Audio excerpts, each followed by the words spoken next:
نبی صلی اللہ علیہ وسلم نے فرمایا لاسٹ پر اولہ رحمت و اوسطہ مغفرت و آخر عتق من النار، فرمایا کہ اس رمضان المبارک کے 3 درجے ہیں۔ رمضان المبارک کی فضیلت سے، رمضان المبارک کی عظمت سے، رمضان المبارک کی رحمت سے فیضیاب ہونے والے 3 درجے کے شخص ہوتے ہیں۔ اس لیے اللہ تبارک و تعالی نے رمضان المبارک کو 3 حصوں میں تقسیم کیا۔ پہلا درجہ ان لوگوں کا ہے جو بیچارے نیک ہوتے ہیں،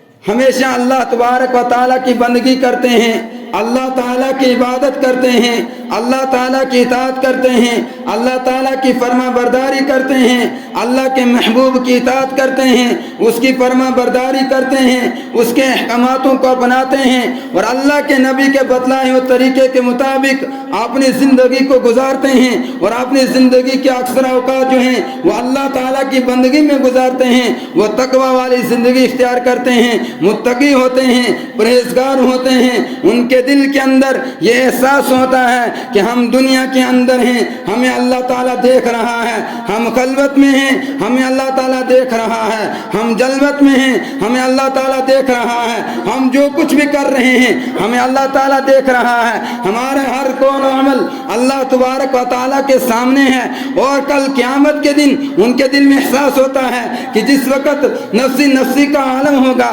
حسر رہے انسان جو ہوں گے وہ اللہ تعالیٰ کے سامنے کھڑے ہوں گے، وہاں میں بھی کھڑا ہوں گا، اور اللہ تعالیٰ اس وقت پوچھیں گے آپ نے دنیا کے اندر یہ کام کیے تھے، یہ کس وجہ سے کیے تھے؟ کیا میں نے آپ کو زندگی اس کے لیے دی تھی کہ آپ دنیا کے اندر برے عمل کرنا؟ ان کے دل کے اندر یہ احساس ہوتا ہے، وہ نیک عمل کرتے ہیں، پھر اگر ان سے کوئی غلطی سرزد ہو جاتی ہے، کوئی لغزش ہو جاتی ہے، وہ اللہ تبارک و تعالیٰ سے فوراً توبہ اور استغفار کر لیتے ہیں، معافی مانگ لیتے ہیں، اللہ تبارک و تعالیٰ ان کی اس معافی کو قبول کر لیتے ہیں، اور وہ اس رمضان المبارک کے پہلے دن سے ہی اللہ تبارک و تعالیٰ کی رحمت کے سائے کے اندر آ جاتے ہیں۔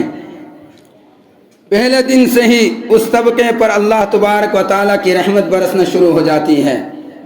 اور دوسرا وہ طبقہ ہے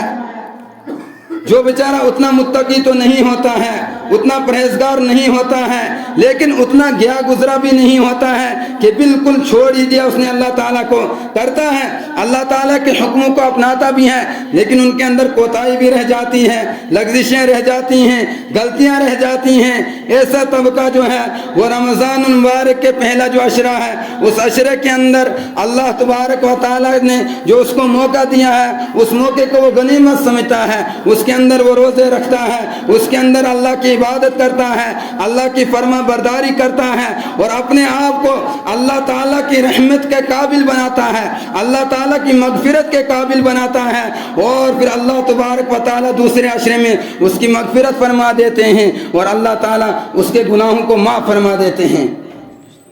یہ دوسرا طبقہ ہے۔ اور تیسرا طبقہ بیان فرمایا کہ وہ لوگ جو ہمیشہ نافرمانیاں کرتے ہیں، بدکاریوں میں مبتلا رہتے ہیں، برے اعمالیوں میں مبتلا رہتے ہیں، اللہ تعالیٰ کی نافرمانی کرتے ہیں، اس کے رسول کی نافرمانی کرتے ہیں، اللہ تعالیٰ کے حکموں کو جھٹلاتے ہیں، اللہ تعالیٰ کے حکموں کی ناقدری کرتے ہیں، اور اللہ کے حبیب صلی اللہ علیہ وسلم کی سنتوں کا مذاق اڑاتے ہیں، ان کی سنتوں کو نہیں اپناتے ہیں۔ جو انسان اپنے نفس کے اوپر ظلم کرتے ہیں، اور وہ اپنی بدعمالیوں کی وجہ سے، اپنے گناہوں کی نحوست کی وجہ سے، اپنی سیاکاریوں کی نحوست کی وجہ سے وہ جہنم کے مستحق ہو جاتے ہیں، لیکن پھر بھی وہ اس رمضان مبارک میں اللہ تعالیٰ کے جو رحمت کا عشرہ ہے، مغفرت کا عشرہ ہے، ان عشروں کے اندر وہ اللہ تبارک و تعالیٰ کی عبادت کرتے ہیں، اپنے گناہوں پر ندامت کرتے ہیں، اپنے گناہوں سے معافی مانگتے ہیں، اللہ تبارک و تعالیٰ اس مہینے کے آخر میں ان کی مغفرت بھی کر دیتا ہے اور انہیں جہنم سے آزاد کر دیتا ہے۔ جو وہ جہنم کے مستحق ہو جاتے ہیں، لیکن پھر جب اللہ تعالیٰ کی بندگی کر لیتے ہیں، اللہ تبارک و تعالیٰ پھر انہیں نجات عطا کر لیتا ہے۔ اس لیے پہلا حصہ فرمایا رحمت، دوسرا کہ فرمایا مغفرت، اور تیسرا جہنم سے آزاد کا۔ بلکہ اگر میں کہوں کہ پہلے حصے میں اللہ تبارک و تعالیٰ انہی لوگوں کو تو توفیق دیتا ہے جن کو اللہ تبارک و تعالیٰ کی رحمت اپنی طرف کھینچتی ہے، اور دوسرے عشرے کے اندر اللہ تبارک و تعالیٰ کی رحمت ان کو اللہ تعالیٰ کی بخشش کی طرف دھکیل دیتی ہے، اور تیسرے عشرے کے اندر جو 2 عشرے گزر گئے، جو انسان ان 2 عشروں کے اندر اللہ تعالیٰ کی بندگی کرتا ہے، فرما برداری کرتا ہے، اس کی اطاعت والی زندگی گزارتا ہے، اس کے احکاموں کے اوپر چلتا ہے، تو پھر لاسٹ پر وہ اللہ تعالیٰ کی رحمت سے، اللہ تعالیٰ کی مغفرت سے اس کو نجات مل جاتی ہے۔